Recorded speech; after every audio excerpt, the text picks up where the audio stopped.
Hey everyone, it's Zach with Palantir Research. We got the busy week leading up to the holiday, all over the place from raging protests to awesome unofficial AIP numbers and much, much more. So looking at the stock first, we closed out Friday down over 1% heading into the holiday where markets are closed on Monday, just so you know.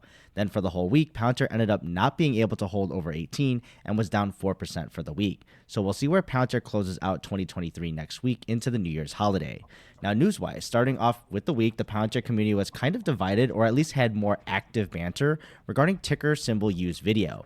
Now, some folks didn't like the idea of calling Palantir doomed in the thumbnail and bringing up certain hypotheticals or just calling it a clickbait that could be bad for Palantir in the future. Now, essentially, the rise of competitors and the difficulties of scaling in such an environment, even with a superior product, could have its challenges. And just for the broader conversation as well here, so not necessarily for the video, I'm not counting anyone out yet, regardless of what we've seen from Microsoft with Fabric, which I'd say is closer to Foundry, and then also Amazon Q, which would be kind of a chatbot, so the shallow aspect of AIP without an ontology, or I can say even Google, but I'll keep that as a question mark. But who knows? They've got the resources and distribution, especially with their cloud customers, and that might be enough with the foot in the door method and stall out customers to give them some time to get up to speed if they do.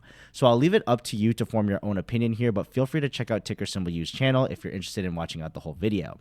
Then, Palantir continues to share not only their own products, but how they work in the field of artificial intelligence, and in this case specifically, I'd say machine learning. So they go through a whole blog post on pre-training. Check it out for details, of course. But I think the coolest part was just giving the before and after pictures that shows the pre-training and how it affected the identification of certain objects. So the use cases of this is important militarily, but also commercially, as it becomes vital to track more objects with satellites and improving that process, and it's all here on their blog, so check that out as well. And then we also got some quick comments from Akash Jain, the president of Palantir's U.S. government division, continuing to give kind words regarding the Vantage contract that was won last week or 2 weeks ago at this point, and the value it shows that Palantir brings to the United States Army and their continued partnership. And then we got some of the bad press here with a lawsuit circulating, so nothing new, honestly, in my opinion, and isn't surprising when there is any significant price drop, at least from the peaks here, but I'll let you be the judge of even if that's even a big drop. But essentially just a law firm trying to get a class action together of Palantir shareholders together who believe there may be fraud or other unlawful business practices from any officers or directors at the company. So a nothing burger to me personally. Just understand, if you're new, this isn't really something out of the ordinary, honestly, with these firms trying to find opportunities to get money, which ultimately would be the shareholders' pockets too if you think about it as a shareholder.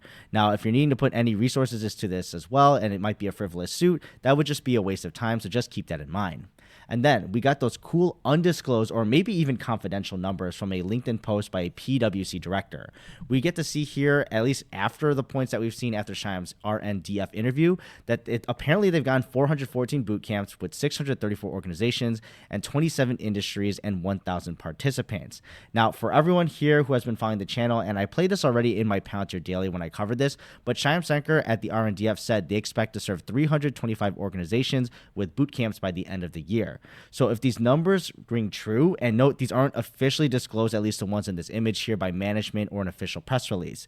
So that would be positive, of course, if this is true, to exceed expectations that were set earlier. And I was a stickler, though, too, for Shyam's wording, but if you meant 325 boot camps versus the undisclosed 414 boot camps here, and that would be 27% more than expected, while if it was 95% more, if you meant 325 organizations versus 634 organizations. So we'll see at the next earning, most likely on the official progress, although I'll err on the conservative side here since it's not made public officially, and I would rather go with the lower number. Now, while talking about undisclosed numbers, we did get another unofficial kind of source of Palantir helping out the police out in London. And we've got a detective here on LinkedIn showing he was a participant at an AIP bootcamp. Essentially, with these kind of murmurings we see around outside of anything official, AIP is doing stuff, and bootcamps are starting to show not necessarily in everyday life, but getting closer and closer to that point if it ever reaches a level of normalcy, at least for maybe the career-driven. And it would be a good sign of adoption if more and more folks, even across different industries, start to show this participation. And then also, we have the fresh face here. We got Doug Filippone, who's a global defense lead at Palantir. So with everything happening out in the Red Sea and blockading ships and the trade in oil and kind of the effects there, they took this opportunity to basically say these kind of conflicts popping up everywhere is a way to avert global and U.S. attention from certain areas. So the big ones he brings up, of course, are Russia, Ukraine, Israel, Hamas, and China, Taiwan. So in my own opinion, the U.S. government will continue to be involved in global conflicts in the present and the future.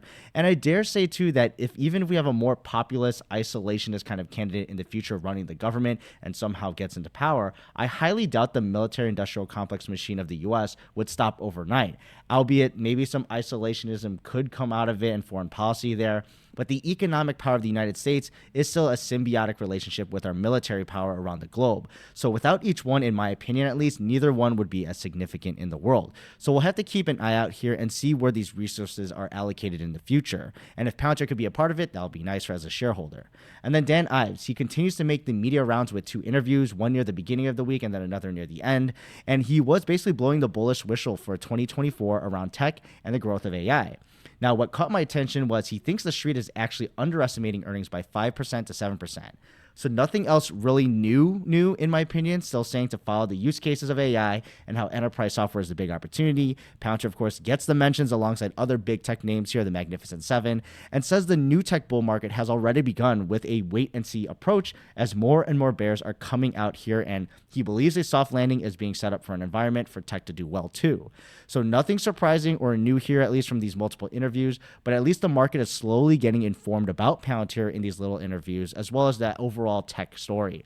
And honestly, the big narrative he's pushing is the soft landing, which would be a big thing for growth stocks, but also the overall markets. Next, Palantir also released their AIP demo for Santa Claus. It's pretty brief here, but shows how any company around the world who deals with any global operation can utilize this. It might seem silly, but in all actuality, this is just as good as any test data or demo to show how an enterprise can utilize Palantir's products. The applicability of customer destinations or any of the nodes in your supply chain, while taking into account, let's say, the weather, timing, scheduling, your suppliers, maybe a disaster happens, something unexpected, and such as this, it's applicable to a real-world business as well as it is to Santa Claus. But I'll let you be the judge of who has the harder job there, of course. But good for Palantir to take advantage of the holiday opportunity and have some fun with it. And then we get a small little tweet here from Shine Sanker stating he just saw the work himself up close. And this is in reference to the demining operations happening out in Ukraine here. And this is, of course, while the war is still going on, but there are areas that need to be rebuilt and at least start the process. So there was an AIP demo a while back here, and it was about their usage of demining and planning around certain areas like schools, hospitals, and any other vital locations that will be civilian heavy. So although we don't get the specifics here, it's nice to see that management is up and close and is working alongside these here and making sure the value that the products are bringing to their clients is actually working. And these actually have big things at stake here, especially people's lives and safety. And then we also get a brief interview from France's intelligence product replacement for Palantir. The CEO of ChatVision, he gave an interview here in French. He basically states that Europe is going to be a tough market to implement intelligence solutions here from other countries, and hopes their strategy, of course, is going to be buying their way into companies and hopefully serving those domestic markets. So for instance, he thinks they're in Europe, of course, and they're a French company, but if they were to try to do business in Germany, it'd be tough, and they'd need to partner up or maybe even buy up a German company to do business there. So I'm not sure why this would be even different from Palantir if they set up different offices there, but just knowing that the headquarters is in France, it might not even be working out as well for them. But we'll just have to see if they can spread throughout Europe too. And then the hot topic, at least out in the UK here, so there's a bunch of things kind of at play, is we've got the protest first, so that's outside the London office for Palantir, and a lot of social media campaigns going against Palantir kind of piggybacking off of this, even though they are kind of related, but not necessarily. So now there seems to be a confusion on what exactly these protests are about, because it's about Palantir supporting Israel while also trying to bring up the NHS FDB contract and not wanting Palantir to fulfill that technical side of the project. Now, I think it's overall a nothing burger here, just a lot of confusion, but as well we get some bandwagons on X as well as the Good Law Project that I pointed out trying to capitalize on this heightened attention. So there was an email campaign there circulating around saying that Palantir hired the PR firm and that's to help with the misinformation surrounding FTP, which I think is normal. And you can look at the email here, at least there's a sample of one of them, but they were twisting it in such a way that they were trying to silence the Good Law Project or something of manipulation, when in reality, just read it here for yourself. The people advocating against this campaign are getting manipulated, so it's kind of ironic in this place. And this can actually be part of the NHS's educational campaign we've heard about before, but I'm not here to confirm that here and to help with truly understanding the FTP. But it seems that this other side would rather have folks be ignorant about it and look silly advocating against their interests. So the classic tale here, either way, it's just a mess, and I'll monitor for anything substantial, but at this point, I think it's just a blip in the radar. Now, on the other hand of the spectrum, supporting the NHS FDP platform, we've got an article by Stephen Childs. He's giving his perspective here on the FDP, and he's the managing director for the NHS's NECS, or North of England Care System Support. So he points out a few metrics here showing the FDP has done so far. These aren't necessarily new, but he does point out 3 things to help ease worries about Palantir. Now, if people actually listen to this or care, I don't know. But first, he says that they have more UK employees, at least in their London office, so there are more people who live and work for the UK under Palantir than California and Denver, which if you know about the company, you'd expect a US company to have more of their employees in their headquarters and former headquarters where they started. But no, in actuality, they have more in London. And then second, the most important actually, I think, is that they are a software company, so making sure that they aren't controlling or selling or stealing the data here. It sadly does have to keep being repeated here because the bots on social media or just people who don't know, don't understand, or don't care about misinforming here just keep repeating that point.